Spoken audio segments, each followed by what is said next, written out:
The message that Mr. Mkhwanazi was putting out was very clear. He is in combat mode to fight corruption and crime in South Africa. And I'm bad like the Barbie. I'm a doll, but I still wanna party. Things felt like I'm ready to bend. I'm a 10, so I pull in a 10. Like Daddy.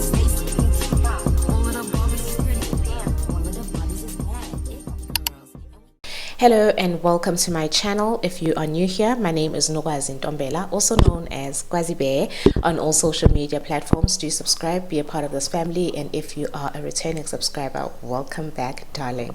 Now guys, I usually bring you updates in the Senzo Meyiwa trial, but today I thought of doing something a little bit different because it's on everyone's mouths. Everybody's talking about it, and I thought what better time to address the issue of the Provincial Commissioner of Police, Mr. Mkhwanazi, who had a briefing last week Sunday with regards to some allegations, very strong allegations against some very senior officials in our government and in the police. So I wanted to take this moment to actually talk about the briefing. I'm not going to go into too much details about the briefing, but I do want to point out how this briefing could actually unlock certain information when it comes to the Senzo Meyiwa murder trial. So I feel that there's a link there. There's no smoke without fire. So let us get into this video. Now, a lot of people took issue with the fact that Mr. Mkhwanazi was wearing a certain uniform on the day of the briefing. They didn't understand why he wore that particular uniform and why he's been so dramatic with the attire that he wore on the day. Now, I don't really know much about the different forces in the police, but I did listen to an interview that Ufigile Mbalula had just after the briefing of Mkhwanazi.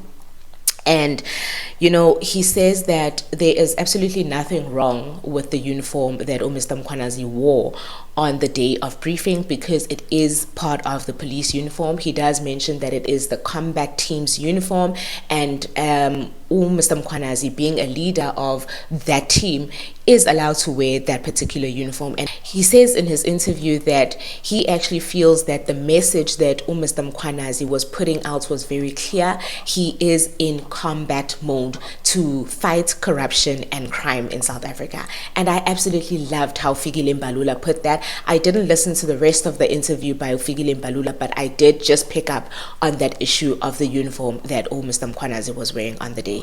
Now, I'm not going to go into detail with most of the things that he spoke about in the briefing, but I did put some points down to the ones that stood out for me. Now, the first thing he spoke about is the investigations that are going on that are prosecutorially led. Now, this is a major thing in the Senzo Meyiwa case, and the reason I say this is because Brigadier Kininda kept on emphasizing how this investigation into the Senzo Meyiwa case was prosecutorially led. Now, Mkhwanazi also mentions all these prosecutorial driven investigations that are happening and basically how the prosecutors are involved in the investigations and how he finds this to be pretty alarming. Now, another point that I have written down here, which I find to be very important in what he was briefing us on Sunday, is the issue of Lieutenant General Sibiya acting on instruction to disband a task team. And basically, he mentions, I think, about 124 dockets that were said to be taken by General Sibiya. Until today, those dockets are sitting at his office. And he mentions how some of those dockets actually had warrants of arrest, or they were ready to arrest certain individuals in connection to the cases that those dockets involved. And those dockets are now sitting with General Sibiya, and nothing has been done about those cases. Now, this is where the points of his briefing actually get kind of interesting, because he says that in 2024, he deployed 10 members from his team to come and assist in Johannesburg with regards to a murder case that happened in Johannesburg. Now, the reason why these 10 police officers from KwaZulu-Natal were deployed is because the team in Gauteng was having difficulties because of basically an organized crime syndicate that was happening, and he says that it involves people in high positions, basically the law enforcement, the Metro Police, South African Police, police services, correctional service, prosecutors, and the judiciary. Now, guys, he says that there is a cartel, a drug cartel or something to that effect, that is actually controlling all these people in these high places. And he even goes as far as saying that the Minister of Police is also involved. Now, these allegations are damning, and he does say that he does have proof to back up these allegations as well. I remember that he does mention some communication between the Minister of Police and some of the people that were arrested on some of the cases in Johannesburg, and he does say that there were WhatsApp communications whereby they talk about the disbanding of the team. And the communication on WhatsApp basically says that this person says that the people that were harassing this particular person that was arrested will be sorted out. And a few days later, the team was disbanded. Now, he says that the only person that can give instruction to disband a team is the National Commissioner, which is Mr. Masemula, if I'm not mistaken. And he says that where did Lieutenant General Sibiya get the instruction to disband a team without the authority of the National Commissioner? Now, the interesting thing about this particular point is that General Sibiya apparently disbanded the team, and also he stopped vacancies in that particular department, right? And there was an interview later on by the National Commissioner of Police, Masemula, where he says there is no written notice where he gave authority for that particular team to be disbanded. So guys, we are in the mess. The point of this video for me is to say that I don't think that Mkhwanazi would make those allegations when he doesn't have anything to back it up. But most importantly, I feel that there's a link now to the Senzo Meyiwa case when they mention high-profile police officers being involved in this particular syndicate. And the reason why I say this will be based on the evidence that is before the court in the Senzo Meyiwa case. Now, in this case, I'm talking about the evidence that's before the court. I'm not making up any information when it comes to General Sibiya. I'm just stating facts that are before the court. And if you follow the Senzo Meyiwa proceedings, you will know that these facts are before this court. Now, isn't it amazing how Mr. Mkhwanazi would mention how high-ranking police officials are involved in a syndicate? They are involved in basically covering up the murders that are happening in Johannesburg. And although Mkhwanazi mentions murders that happened way back in 2021 and Senzo's murder happened in 2014, but the names that are involved are where my issue is at. Now, he mentions Lieutenant General Sibiya. Now, as we know, in the Senzo Meyiwa case, his name has been mentioned several times, not by one person, not by two people, but by several witnesses that have come before this court. And I will mention just a few of those points to make you understand why I feel this information by Mr. Mkhwanazi, it will be vital in the Senzo Meyiwa case as well. Now, the first thing is that we've heard over and over in the court proceedings how high-ranking police officials were at the crime scene on the night of the incident, Shadrack Sibiya being one of those people.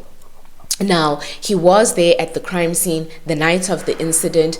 And another thing that we do pick up on now that we've heard from not only Ukininda, but also from Sibiya, accused number one, as well as Makhubo, to say that Shadrack Sibiya was part of the people that were there when there was an interview with accused number one. Makhubo was there at Klurkop with Lulishabane, but Sibiya was there as well.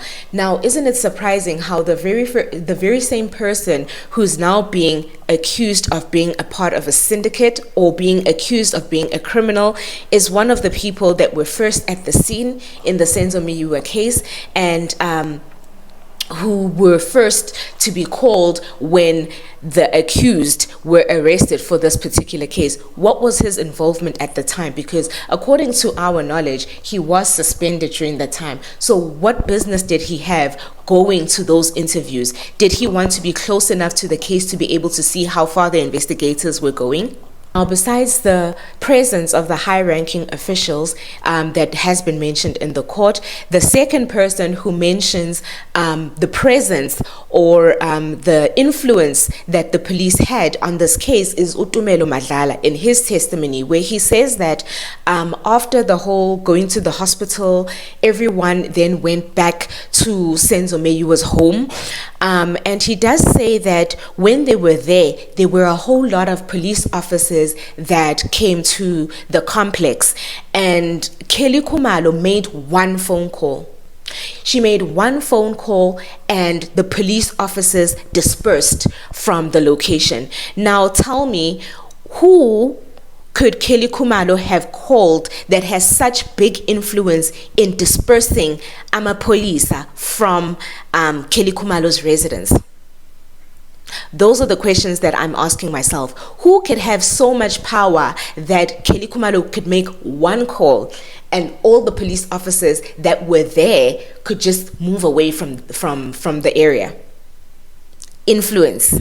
Big police influence, right? The third person that mentions the involvement of General Sibiya, and this time it's very specific. They don't say high-ranking police. They don't say a call was made. It is Brigadier Gininda in his testimony when leading the evidence of the Section 205s for Kelly Khumalo. If you remember, Brigadier Gininda was leading the evidence of Kelly Khumalo's Section 205, and he says that in the context of Kelly Khumalo was a number that belonged to Sibiya, and he was even specific in saying not Sibiya the accused. Now Kelly Khumalo, firstly, on the night of the incident, the first person she calls is Uchiko Twala. Now it's been mentioned that she has General Sibiya's contact on her contact numbers as well in her Section 205s. That should raise an eyebrow. So I definitely say there is some sort of link, or there will be some kind of breakthrough should Mkhwanazi continue to drop the bombs that he wants to drop in regards to the Minister of Police and Lieutenant General Sibiya in the cases that are in Johannesburg. And I do feel that we might get some kind of breakthrough in the Senzo Meyiwa case as well. That is just my opinion. The president will be addressing the nation tonight, and I'm hoping that this video actually goes up before that briefing by the president, just to find out what is going to happen with Mkhwanazi, what is going to happen with the Minister of Police, what decision will President Ramaphosa take with regards to all these damning accusations that Mkhwanazi has made. I cannot wait to hear what the president has for us. I hope that you guys enjoyed this video, and I will see you in my next one. Bye.